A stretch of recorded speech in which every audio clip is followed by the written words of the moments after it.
Assalamualaikum warahmatullahi wabarakatuh. Baik, untuk pertemuan kali ini kita akan lanjut praktikum algoritma dan pemrograman kita pada materi structure. Untuk pertemuan sebelumnya kita udah membahas tentang fungsi, kita juga udah membahas tentang array, string, dan juga pointer. Kali ini kita akan membahas tentang structure. Apa itu structure?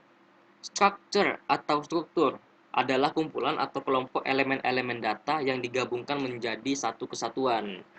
Masing-masing elemen data tersebut dikenal dengan sebutan field. Field data tersebut dapat memiliki tipe data yang sama ataupun tipe data yang berbeda-beda. Walaupun field-field tersebut berada dalam satu kesatuan, masing-masing field tersebut tetap dapat diakses secara individual. Jadi, walaupun field-fieldnya itu memiliki jenis yang berada dalam satu kesatuan, jadi kita dapat bisa memanggil atau kita dapat bisa mengakses masing-masing field atau masing-masing variabel datanya itu secara individual. Nanti kita akan coba di dalam contohnya. Sebelumnya kita udah membahas atau kita udah mempelajari tentang array. Array itu menyimpan banyak data atau banyak nilai dengan tipe yang sama. Bedanya dengan structure atau struct, struct ini dia menyimpan banyak nilai dengan tipe yang berbeda-beda. Structure bisa kita sebut sebagai tipe data yang kompleks, di mana mempunyai sekumpulan variabel atau properti yang didefinisikan di dalam satu bentuk data. Setiap variabel yang didefinisikan di dalam struct bisa kita sebut sebagai elemen struct atau field tadi. Ini adalah bentuk umum dari suatu structure. Bentuk umumnya kita awali dengan sintaks struct yang kemudian diikuti dengan nama dari strukturnya itu sendiri. Buka kurung kurawal dan di dalam kurung kurawal itu berisi tipe data dan juga field yang mendeklarasikan suatu variabel dari tipe data tersebut. Ada field 1, field 2, field 3, dan sampai beberapa field untuk memenuhi kebutuhan dari programnya. Ini adalah contoh deklarasi penggunaan structure. Di sini kita memiliki sebuah structure yang nama struct-nya itu adalah mahasiswa. Struct mahasiswa adalah nama strukturnya. Kemudian di sini kita ada 4 tipe data atau 4 field. 4 tipe data atau 4 field yang dimana di sini ada tipe data chart dan juga tipe data float. Pada tipe data chart di sini kita memiliki 3 field dan juga pada float itu ada 1 field. Jadi semuanya ada 4 field untuk structure mahasiswa ini. Char npm dengan banyak range-nya adalah 10, char nama banyak karakternya adalah 50 dan alamat banyak karakternya adalah 100. Untuk pemanggilan suatu field, kita menambahkan simbol titik. Kita menambahkan simbol titik ketika kita ingin memanggil suatu field atau suatu tipe data yang ada pada variabelnya, pada structure mahasiswanya. Misalnya kita ingin menampilkan npm mahasiswa di runningnya atau di layarnya, maka kita akan menggunakan perintah cout. Kita lanjutin dengan nama strukturnya dan kemudian diikuti dengan nama field atau nama variabelnya seperti itu. Nanti kita akan coba di sini contohnya. Oke, ini adalah contoh program structure tanpa inputan ya. Jadi kita memasukkan nilai variabelnya di dalam sintak programnya, bukan di dalam running programnya. Oke. Kita coba cek di contohnya langsung di kode blocks. Ini dia untuk contoh strukturnya. Di sini kita ada 3 field ya, yang dimana ada 2 field string dan juga ada 1 field float. Di sini strukturnya itu namanya adalah mahasiswa. Pada main program di sini ada sintak mahasiswa MHS. Ini apa maksudnya? Maksudnya di sini kita mendeklarasikan struktur mahasiswa di dalam variabel MHS seperti ini.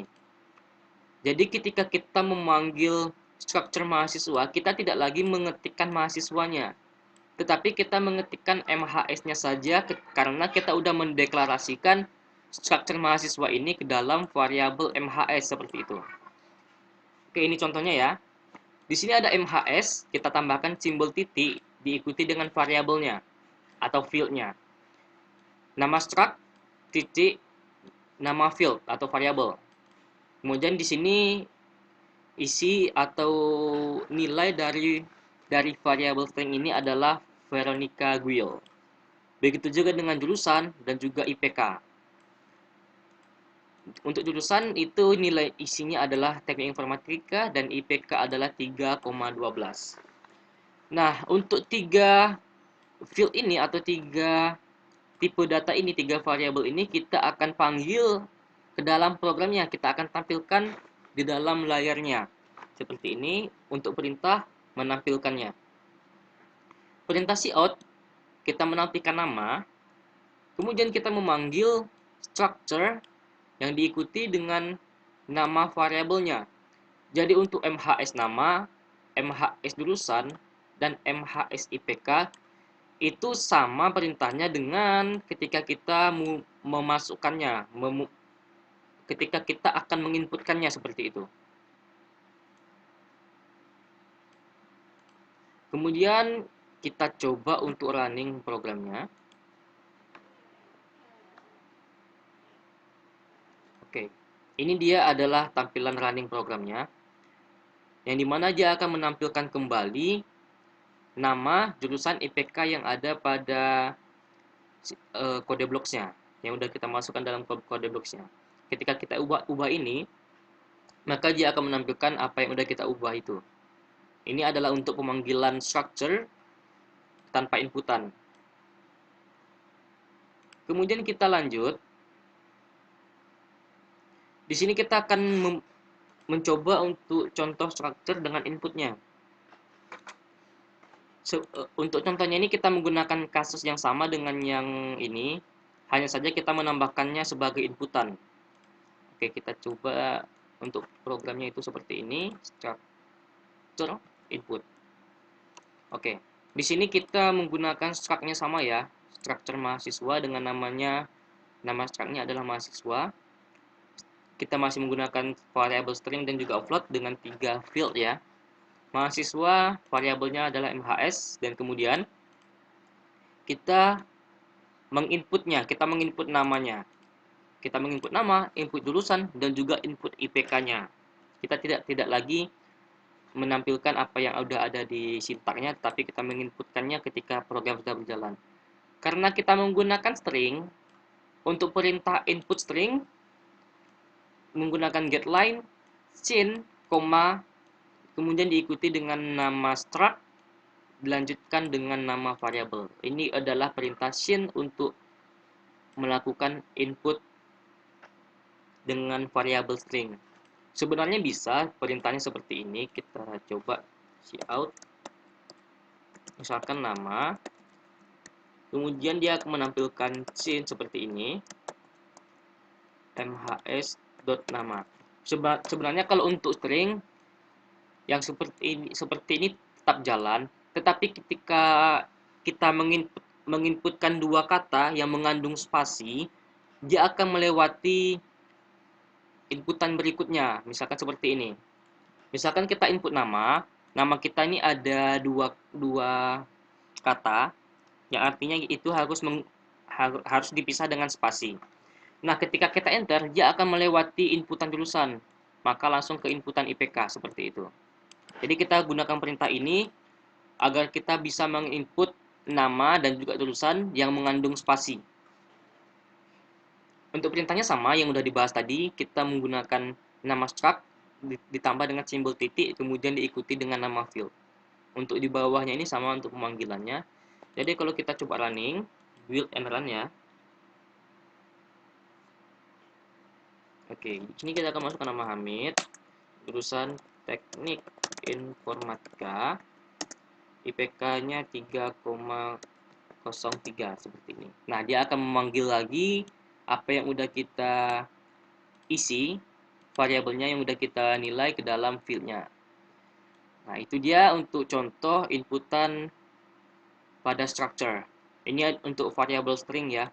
Coba misalkan kita coba ya dengan yang udah saya bilang tadi, cin mhs dot nama seperti ini. Ketika kita coba build and run, ketika kita hanya menginputkan satu kata aja, dia malah langsung melewati jurusan. Dia langsung melewati inputan jurusan dan langsung masuk ke IPK. Jadi untuk nilai jurusannya karena nggak diinput, jadi dia akan bernilai kosong. Jadi untuk itu penggunaan sin pada string ya. Kemudian lanjut untuk contoh structure input dengan tipe data char. Di sini kita akan mencoba untuk memasukkan tipe data, isi dari tipe data itu yang berupa char. Ada dua ini contohnya ya, dua slide ini karena satu slide itu nggak cukup untuk screenshotnya. Jadi untuk contoh yang ini kita akan coba. Di sini kita masih menggunakan structure mahasiswa ya. Kita masih menggunakan structure mahasiswa. Di sini kasusnya sama, tapi yang di sini kita menambahkan alamat juga. Kita menambahkan npm dan juga alamat untuk contoh yang input dengan char ini. Jadi total di sini kita ada 5 field yang terdiri dari 4 field char dan 1 field float. Yang udah saya sebut sebelumnya ya. Char ini variabelnya npm dengan jumlah karakternya adalah 10. Char nama jumlah karakternya 50 dan char jurusan jumlah karakternya 30. Dan juga untuk char alamat jumlah karakternya adalah 100 dengan float IPK, bilangan berkoma. Oke, di sini kita lanjut lagi. Pada main programnya, structure mahasiswa kita deklarasikan ke dalam variabel MHS seperti ini, seperti sebelumnya. Oke. Di sini kita akan memasukkan npm-nya. Kita akan memasukkan nilai npm-nya dari suatu variabel char ini. Oke, ini seharusnya di sini kita ubah 15 aja ya. Oke. Untuk inputan dengan menggunakan char, kita akan menggunakan perintah shin.getLine. Kalau yang sebelumnya itu kita menggunakan getLine-nya di dalam luar lingkaran. Di sini di dalam menggunakan cinnya di dalam lingkaran. Kalau yang ini kita menggunakan cinnya di luar tanda kurung, bukan lingkaran, maaf, tanda kurungnya. Oke. Kalau untuk char kita menggunakan chin.getLine agar kita bisa menggunakan spasi juga nantinya.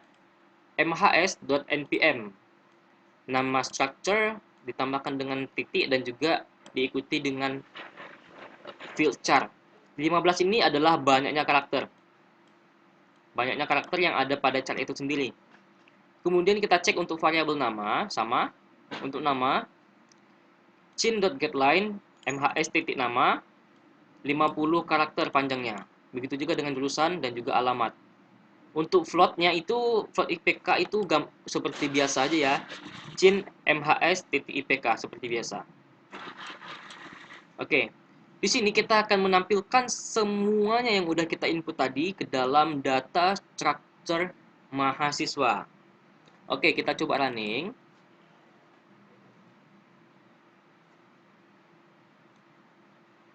Oke. Di sini npm-nya kita masukin 19.351.0047. Nama kita di sini saya masukkan contohnya Hamdan Ramadan. Jurusan Teknik Informatika.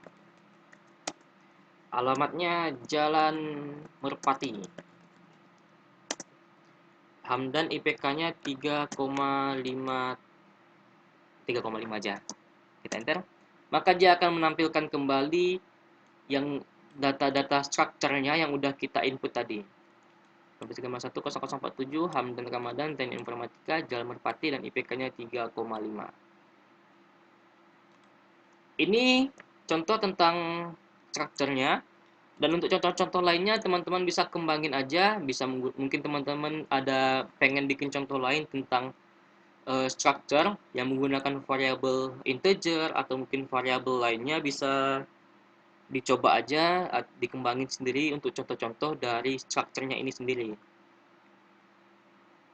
Baik, untuk pertemuan kali ini tentang structure sampai di sini dulu. Silahkan diikuti dan juga silahkan dipahami. Jika ada yang ingin bertanya silahkan langsung aja japri. Baik abang maupun bang yang satu laginya, yang partner abang di praktikum kali ini, bisa kalian tanyain juga.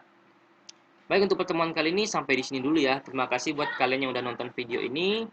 Saya akhiri, wabillahi taufik wal hidayah. Wassalamualaikum warahmatullahi wabarakatuh.